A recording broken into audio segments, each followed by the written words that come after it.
Cristóbal, usted de hecho parte de la niñez de la serranía de Antequera, ¿no? Un poco en el contexto de posguerra, tiene encuentros con los maquis y la Guardia Civil, digamos una infancia difícil. Entonces, digamos que el despertar de los 70, donde hay el auge del nuevo realismo, digamos, proporcionado un poco por el pop y la nueva cultura de masas, digamos que se encuentra entre dos contextos muy dispares, ¿no? Un poco partiendo del contexto de posguerra, que es un contexto duro, y luego el contexto del pop, del consumo de masas, de un poco la frivolidad, ¿no? de las imágenes, ¿no? La superficialidad, está entre dos contextos muy distintos, ¿no? ¿Cómo le afecta a usted esta entrada en este nuevo contexto?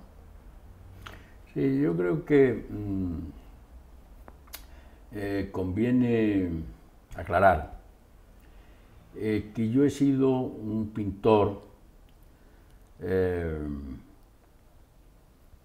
muy libre, en el sentido de independencia.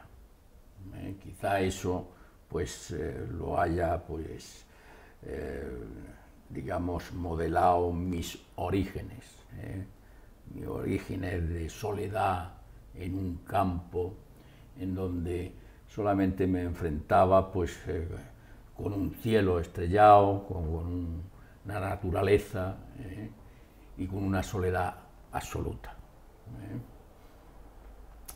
Entonces siempre he sido muy independiente, muy rebelde, en el sentido de no unirme a ningún movimiento concreto y exitoso. Hay muchos artistas que están pendientes de qué movimiento tiene éxito para unirse a ese movimiento. En mi caso, yo he ido por mi cuenta y me ha interesado la realidad que yo he ido experimentando en cada momento, lo que he ido viendo en la pintura en cada momento y lo que a mí realmente me ha interesado, sin tener en cuenta muchos otros movimientos, si debo de encajar aquí o debo de encajar allí, sino un poco lo que realmente ha salido de dentro. Y eso al final ha hecho que los críticos les resulte muy difícil clasificarme a mí como pintor, porque he ido por mi cuenta, ¿no? Y creo que en arte creo que es de las cosas al final más interesantes, crear esa personalidad un poco en solitario, pero al mismo tiempo influenciado, que duda cabe. Yo soy una persona, antes acabo de decir que el pintor tiene que ser un testigo de su época. He procurado ser muy sensible a lo que ha ocurrido a mi alrededor. Y de ahí que se puede hablar en mi pintura de una pintura tremendamente social, como las obras que yo llevo a la Bienal de Sao Paulo en el año 75, donde aparecen los emigrantes, aparece retratada la España tremenda de la posguerra, que aparece retratada en esa participación mía en la Bienal de Sao Paulo.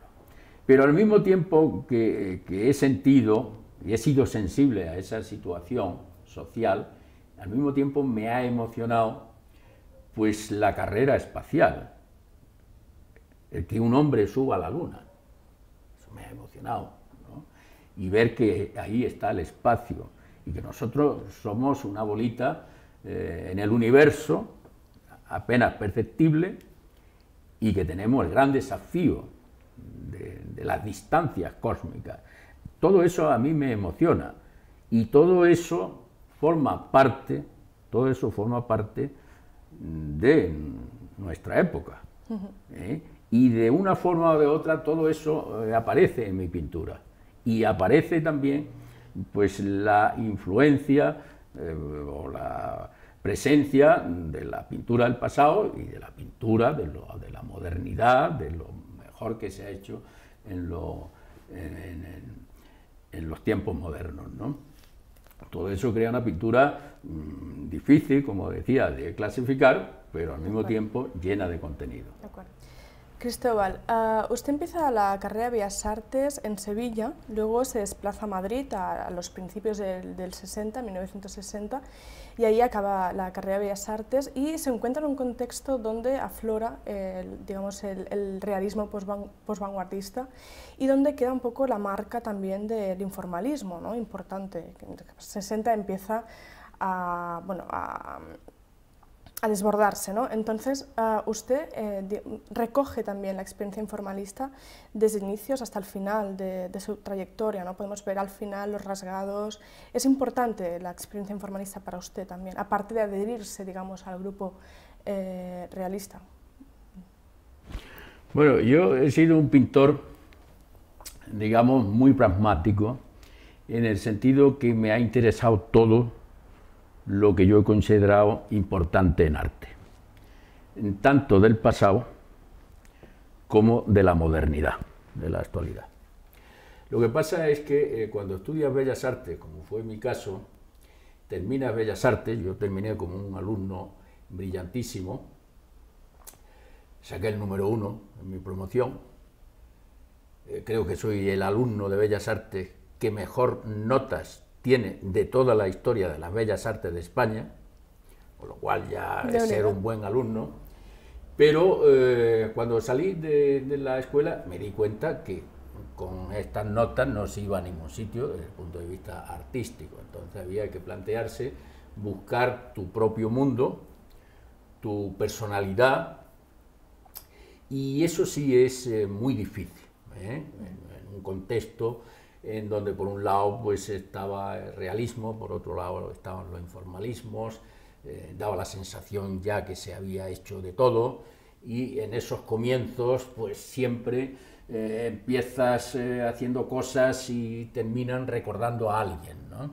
Entonces es una lucha bastante dura desde el punto de vista creativo, pero que yo tenía muy claro lo que quería hacer, y quería hacer algo distinto a lo que se estaba haciendo, ¿no? Y eso evidentemente fue difícil. Entonces, de alguna manera, todas aquellas tendencias de aquel momento le influyeron de alguna manera, pero siempre recogiendo su síntesis personal, que luego se ha visto en toda su trayectoria, ¿no? Con los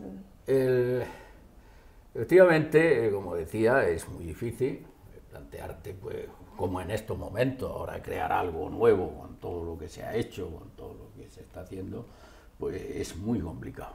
Y además en arte lo importante es crear tu propio mundo, no crear esa pintura internacional como muchos han pregonado, muchos con mucho peso en el mundo del arte, que había que hacer un arte internacional, y a mí me parece que es lo más negativo para el arte, hacer un tipo de arte internacional que se pinte en Nueva York, como se pinta en París, como se pinta en Madrid o como se pinta en Tokio, es tremendo. Yo creo que lo importante del artista es crear tu propio mundo. Y yo en esos momentos, en los años los 70, pues yo aparezco, después de mi experiencia como alumno de Bellas Artes, como profesor adjunto en Bellas Artes, consigo una beca de la Fundación Mars, y con esta beca yo me presento en Nueva York a finales de ya pues en el año 69. Y yo llego a Nueva York con una pintura casi abstracta, una pintura que desintegro en el espacio, y ya pues es una pintura prácticamente abstracta, ¿no? Y allí me encuentro con el nuevo realismo que se está haciendo en Estados Unidos. Con el fotorrealismo, con ¿no? el de aquel fotorrealismo, momento. el nuevo realismo. ¿No? Yo ya en los años 65, 66, 67, ya empieza a haber algo en mi obra que me empieza a distinguir de los demás, y es esa obsesión por el espacio. Yo tengo en un principio una gran influencia de Marc Chagall. Me encanta Marc Chagall porque pone las figuras ingrávidas en el espacio, y a mí eso ya me interesa mucho, ¿no? Pero esa primera influencia de Chagall, de poner las cosas en el espacio, en mi caso lo llevo a un extremo que casi desintegro la realidad para hacerla añicos y expandirla por el espacio. Con lo cual, con esa pintura pues, de desintegración de la realidad, me presento en Nueva York. Y allí, como decía, me encuentro con el nuevo realismo, y yo ahí me planteo que con la abstracción ya se llevaba, en esa época ya llevaba 50 años de hacer abstracción, y ese nuevo realismo me interesa porque yo académicamente estoy muy preparado para poder hacer ese nuevo realismo, para el que hace falta, obviamente, una técnica y hace falta una preparación, ¿no? Pero ¿qué ocurre? Que con esa anterior etapa de desintegración cósmica, espacial, al asumir yo ese nuevo realismo, resulta que consigo un realismo que no tiene nada que ver con el fotorrealismo de los Estados Unidos, ni tampoco con el realismo que se está haciendo en Madrid, en el círculo de la escuela de los López, que es un realismo más encorsetado, más académico. Entonces mi realismo se sitúa entre el realismo fotográfico casi de los Estados Unidos y el realismo un tanto académico aquí de la escuela de Madrid. El realismo es mucho más poético, mucho más creativo y, en definitiva, más interpretativo de la realidad. Y bueno, a partir de ahí, pues ya he evolucionado con esa visión siempre del espacio y al mismo tiempo de la realidad. Me ha hablado de la influencia de Chagall por el concepto del espacio y la ingravidez.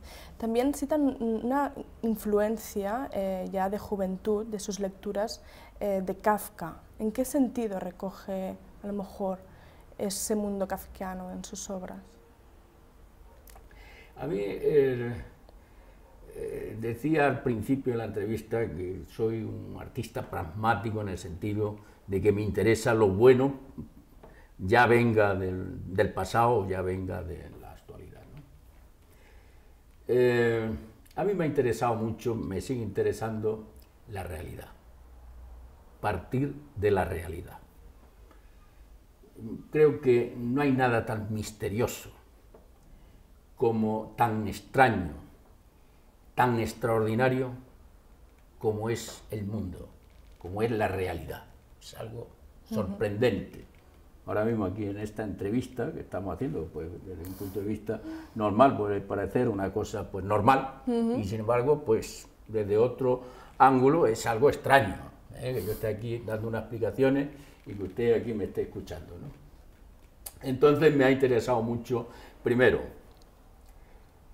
la gran pintura, por un lado, del pasado, la influencia de ciertos pintores en cierto momento, como fue Chagall, pero al final la lección de los grandes pintores del pasado. Me ha interesado muchísimo la lección de los grandes pintores del siglo XX, de la modernidad, me ha interesado mucho. Y me ha interesado mucho el mundo, la realidad. Entonces, en ese sentido, pues claro, a mí Kafka me interesó mucho. Kafka ve la realidad pues desde otro ángulo, y claro, lo que parece normal, pues resulta que es una cosa que resulta extraordinaria. Yo creo que esa es la finalidad que debe tener pues, el artista, ¿no? Convertir algo que es normal, cotidiano, en algo extraordinario, ya sea desde el punto de vista literario o desde el punto de vista artístico. Entonces, en ese sentido, las fuentes mías pues son, pues, como acabo de decir, la gran pintura del siglo XX, la gran pintura del pasado y sobre todo la realidad.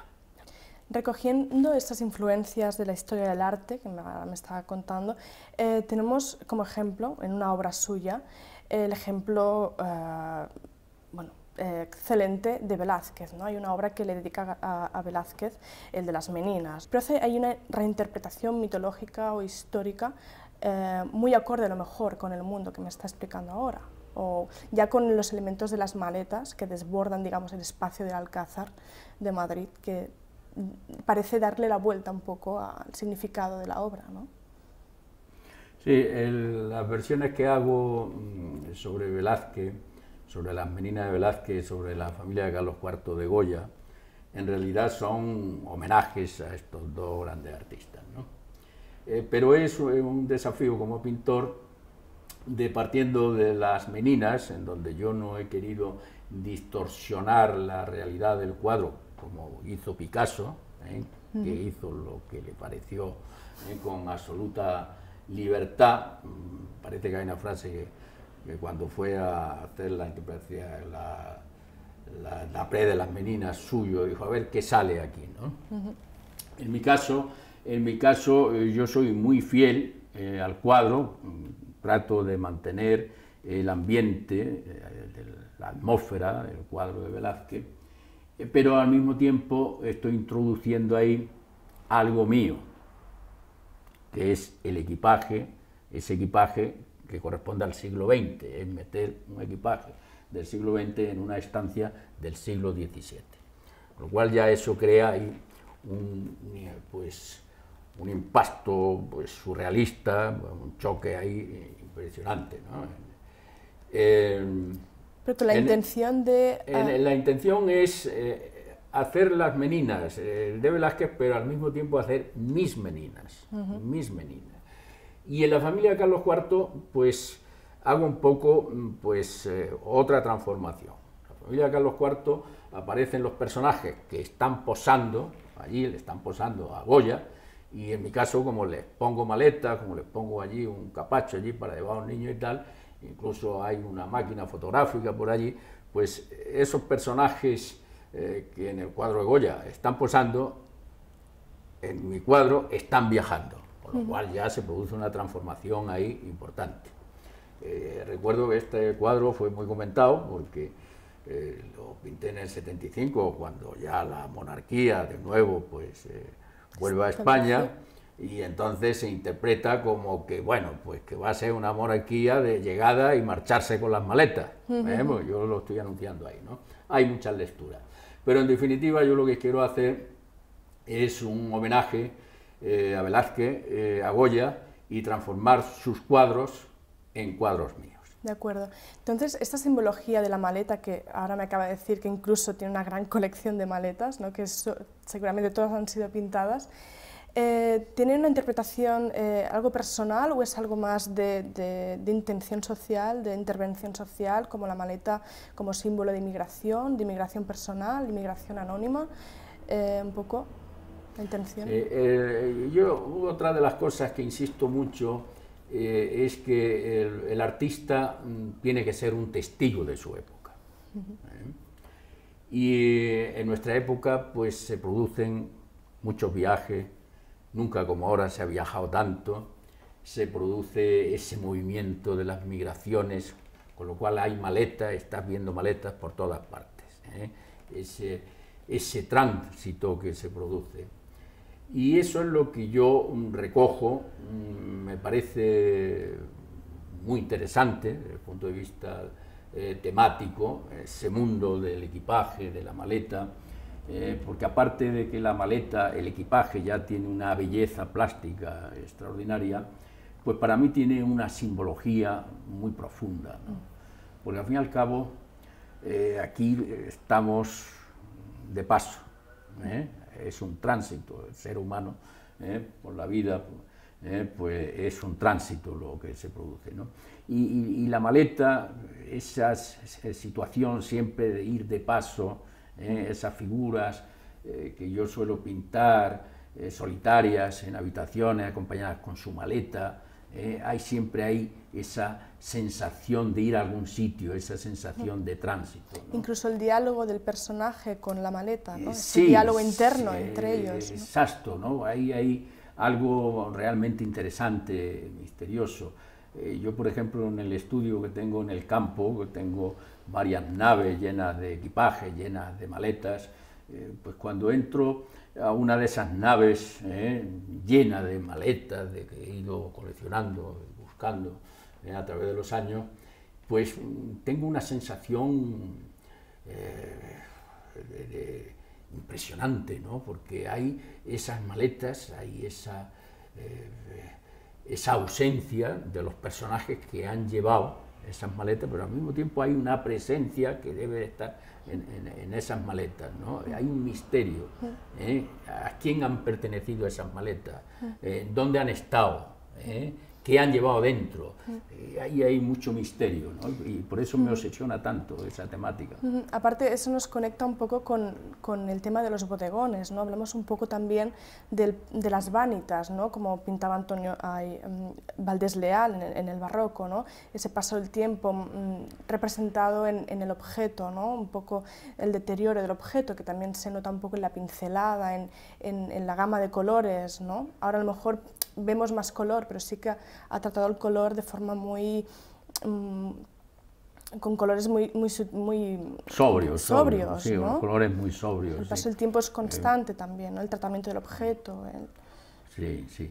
Hay ahí, en fin, no hay que olvidar que la España pictórica es una pintura sobria, sobria. La obra de Velázquez, de una elegancia, de Rembrandt, Salud de Vermeer, una sobriedad, y eso yo lo he heredado, en cierto modo lo he heredado, ¿no? Y efectivamente, ¿no? Efectivamente, ese paso del tiempo también para mí es muy interesante, ¿no? Al final la vida, el mundo, el misterio, pues todo eso es mi temática y todo eso es lo que me inspira, ¿no? Porque una de las cosas que yo insisto mucho es volver a llenar la pintura de contenido, no quedarse en la pura decoración, la mancha, la línea atractiva desde el punto de vista decorativo. Yo creo que en la pintura, como en la literatura, como en la poesía, hay que profundizar. Creo que para eso estamos los artistas, para profundizar algo más allá de lo aparente, ¿no? Cristóbal, yo quería preguntar, ¿esa aparición del color es algo, tiene un porqué detrás significativo, después de los colores que hemos estado viendo a lo largo de su trayectoria? Pues yo me estoy acordando ahora, cuando me va haciendo la pregunta, de lo que decía Picasso, ¿no? Que había que pintar toda la vida para terminar pintando como un niño, y muy inteligente, ¿no? Todo lo que decía Picasso era muy inteligente, ¿no? Y es verdad, se va evolucionando, por lo menos en mi caso, se va evolucionando hacia más modernidad, hacia más color, hacia más alegría, ¿no? Y sí, en mi pintura se ve esa evolución, ¿no? de esa sobriedad que hablaba antes, los colores, a más color, a colores azules, a colores rojos, a más pureza del color. Cristóbal, se dice que bueno, el gusto del régimen era un poco el gusto por, digamos, la figuración, el realismo. No sé si habían algunas controversias políticas entre las intenciones de los diferentes grupos artísticos de aquella época. Hay, por ejemplo, una frase que dice Álvarez de Sotomayor, que le dedica al presidente del Departamento Psiquiátrico del Colegio Médico de Madrid, que dice, ¿quiénes son los locos? No sé si había alguna controversias entre ellos. Sí, bueno, en arte siempre ha habido controversias, siempre han estado los académicos, que pues, por un lado, y por otro lado han estado las vanguardias. Los académicos no entendían las vanguardias, ni las vanguardias entendían los académicos, ¿no? Y siempre ha habido, pues, mucha tomadura de pelo en arte, siempre, siempre, no solamente ahora, que hay muchísima, pero antes también había, porque había un arte académico, oficial, que era el arte bendecido y el arte que valía y el arte que ganaba premios oficialmente, etc. Y luego ese arte, pues con el paso del tiempo se queda en nada, el arte académico, ¿no? Y luego, en cambio, pues otras manifestaciones vanguardistas que fueron muy criticadas y que al final pues son las que van a quedar, o que van a quedar bastante parte de esas manifestaciones, ¿no? En definitiva, yo soy partidario, siendo un pintor preparadísimo técnicamente y con el número 1, como decía en un principio, Bellas Artes y todo eso, yo soy un pintor que tengo muy claro que el pintor debe ser vanguardista, fundamentalmente, debe ir por delante de todo lo que se está haciendo, con ideas nuevas, con ideas renovadoras, y eso es fundamental para un artista. Y el hecho de aquella la vanguardia es fundamental. El hecho de aquella época, el hecho de pertenecer a lo mejor, como dicen los críticos que clasifican, ¿no?, en el grupo de mejor de preferencia del régimen, ¿no?, comportaba alguna incomodidad o algunas críticas hacia los realistas, digamos, ¿no? Porque era, digamos, la preferencia un poco del régimen, ¿no? Sí, sí, bueno, hombre, el régimen siempre entendía mejor la cosa figurativa que la cosa abstracta, ¿no? Pero no hay que olvidar que yo en el libro, tengo un libro escrito en donde hablaba, pues, en fin, de toda la promoción que se le dio al grupo del Paso con el régimen de Franco, eso no hay que olvidarlo, con lo cual la política, a veces la realidad, es más surrealista que el propio surrealismo, entonces hay cosas ahí muy raras, muy extrañas. Yo nunca me he querido, digamos, implicar en estas, digamos, en estas controversias. He tenido siempre muy claro que lo que tenía que hacer era pintar, y cuando eres sincero, al final, y eres testigo de tu época, y sensible, al final aflora pues la denuncia que tengas que poner socialmente, como fue mi caso con los emigrantes, que se dijo en la Bienal de Sao Paulo. En un principio no se quería participar, dijeron que no participáramos España porque estábamos representando el régimen de Franco, porque fue el año 75, en la Bienal de Sao Paulo. Y entonces un crítico vio mi obra, dijo, pero hombre, ¿cómo se va a hacer esto? Si la pintura de Toral es lo más antirrégimen que se puede hacer. Y entonces cambiaron de criterio y España participó en la Bienal de Sao Paulo. Es decir, que sin pretender las cosas, cuando eres sincero y eres artista, al final tocas lo que tienes que tocar, desde el punto de vista social, desde el punto de vista político, etcétera, etcétera. Hay otros que lo van cacareando, pero que al final todos estos que cacarean, o muchos, pues resulta que te lleva a una sorpresa impresionante, porque si le tiene que pasar pues el elogio al que antes criticaban, pues pasan el elogio. Entonces ahí hay muchas cosas extrañas y muchas cosas raras, pero que al final lo importante es el arte. Eso es fundamental, el arte, la categoría de la obra. Eso es lo que al final queda.